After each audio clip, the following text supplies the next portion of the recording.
जय मसीह की 1 year Bible study दिन 43 उत्पत्ति अध्याय 22 अब्राहम के परीक्षा में पढ़ने का वर्णन। इन बातों के पश्चात ऐसा हुआ कि परमेश्वर ने अब्राहम से यह कहकर उसकी परीक्षा की, हे अब्राहम, उसने कहा, देख मैं यहाँ हूँ।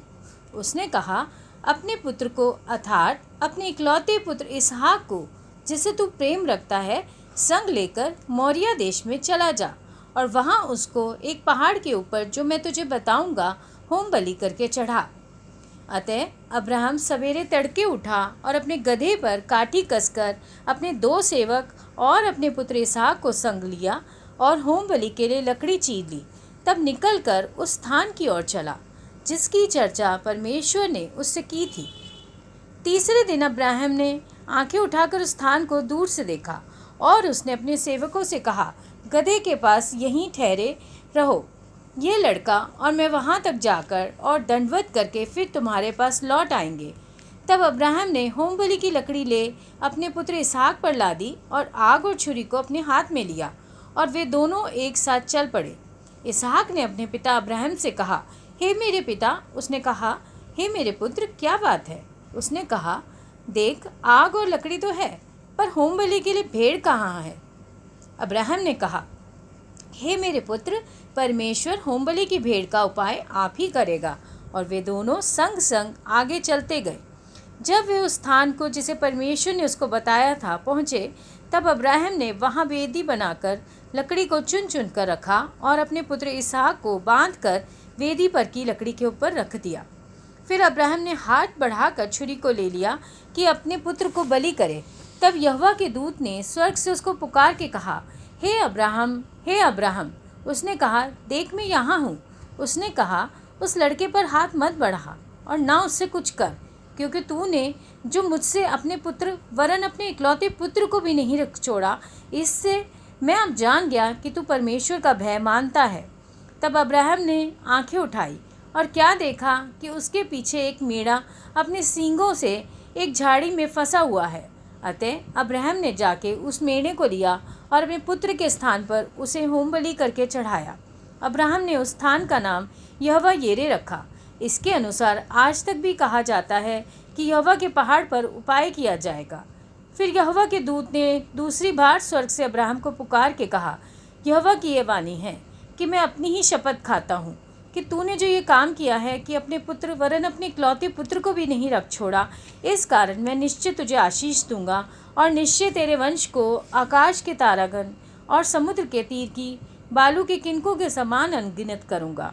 और तेरा वंश अपने शत्रुओं के नगरों का अधिकारी होगा और पृथ्वी की सारी जातियां अपने को तेरे वंश के कारण धन्य मानेंगी, क्योंकि तूने मेरी बात मानी है।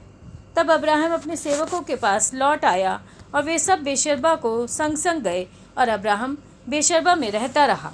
नाहोर के वंशज। इन बातों के पश्चात ऐसा हुआ कि अब्राहम को ये संदेश मिला, मिल्का के तेरे भाई नाहोर के संतान उत्पन्न हुई है। मिल्का के पुत्र तो ये हुए, अर्थात उसका जेठा ऊस और ऊस का भाई बूज और कमुएल जो अराम का पिता हुआ। फिर कैसेद, हज्जो, पिलदाश, यिदलाम और बतुएल, इन 8 को मिल्का ने अब्राहम के भाई नाहोर के द्वारा जन्म दिया और बतुएल से रिबका उत्पन्न हुई। फिर नाहोर के रूमा नामक एक रखेल भी थी, जिससे तेबह, गहम, तहश और माका उत्पन्न हुए। आमीन। मत्ती अध्याय 16। स्वर्गीय चिन्ह की मांग।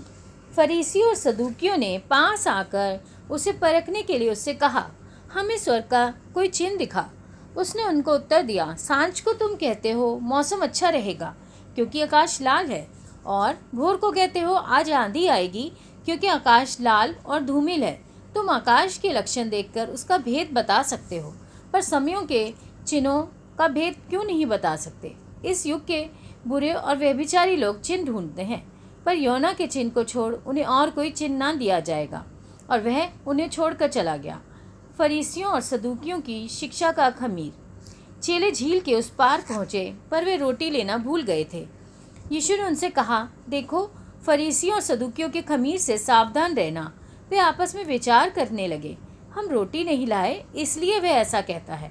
यह जानकर यीशु ने उनसे कहा, हे अल्पविश्वासियों, तुम आपस में क्यों विचार करते हो कि हमारे पास रोटी नहीं है?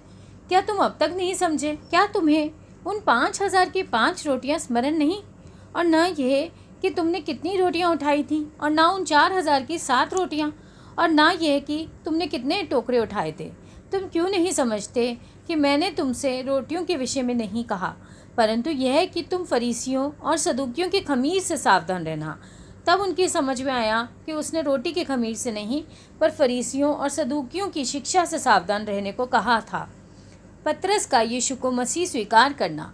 यीशु कैसरिया फिलिप्पी के प्रदेश में आया और अपने चेलों से पूछने लगा, लोग मनुष्य के पुत्र को क्या कहते हैं? उन्होंने कहा, कुछ तो यूहन्ना बपतिस्मा देने वाला कहते हैं, और कुछ एलिया, और कुछ यिर्मयाह या भविष्यद्वक्ताओं में से कोई एक कहते हैं। उसने उनसे कहा, परंतु तुम मुझे क्या कहते हो? शमौन पतरस ने उत्तर दिया, तू जीवते परमेश्वर का पुत्र मसीह है। यीशु ने उसको उत्तर दिया, हे शमौन योना के पुत्र, तू धन्य है, क्योंकि मांस और लहू ने नहीं, परंतु तेरे पिता ने जो स्वर्ग में है यह बात तुझ पर प्रकट की है। और मैं भी तुझसे कहता हूँ कि तू पतरस है, और मैं इस पत्थर पर अपनी कलीसिया बनाऊंगा, और अधोलोक के फाटक उस पर प्रबल न होंगे। मैं तुझे स्वर्ग के राज्य की कुंजियां दूंगा, और जो कुछ तू पृथ्वी पर बांधेगा वह स्वर्ग में बंधेगा, और जो कुछ तू पृथ्वी पर खोलेगा वह स्वर्ग में खुलेगा। तब उसने चेलों को चिताया कि किसी से न कहना कि मैं मसीह हूँ। अपनी मृत्यु के विषय यीशु की भविष्यवाणी।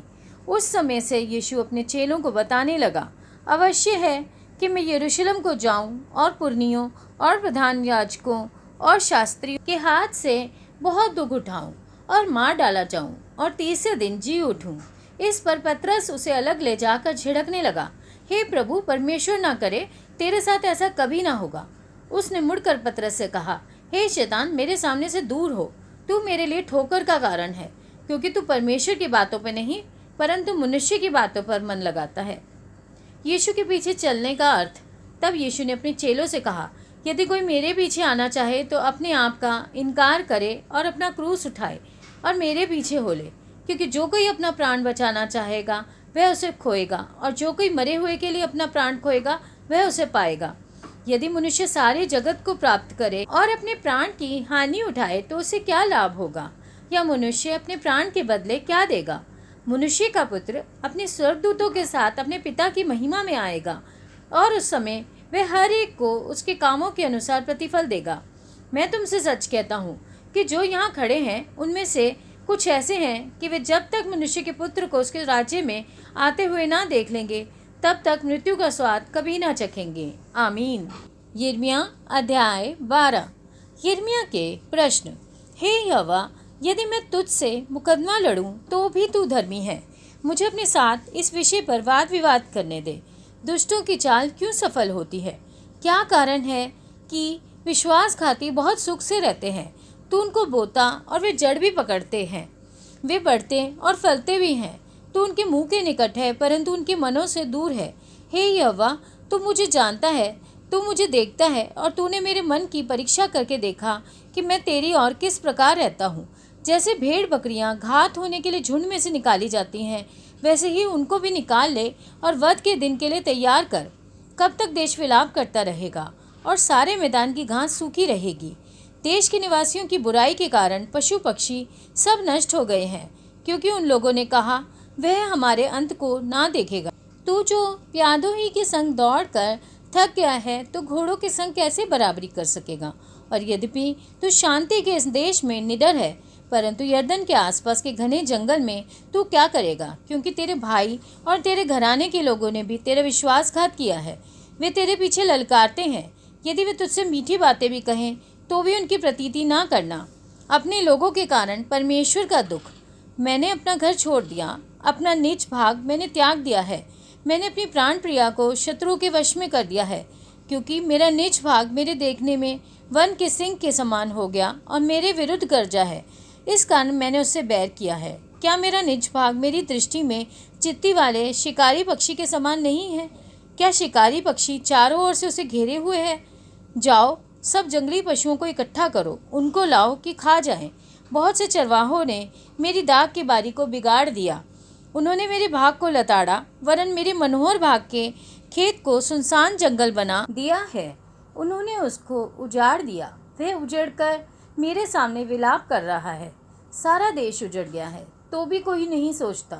जंगल के सब मुंडे टीलों पर नाश करने वाले चढ़ आए हैं, क्योंकि यहोवा की तलवार देश के एक छोर से लेकर दूसरी छोर तक निगलती जाती है। किसी मनुष्य को शांति नहीं मिलती।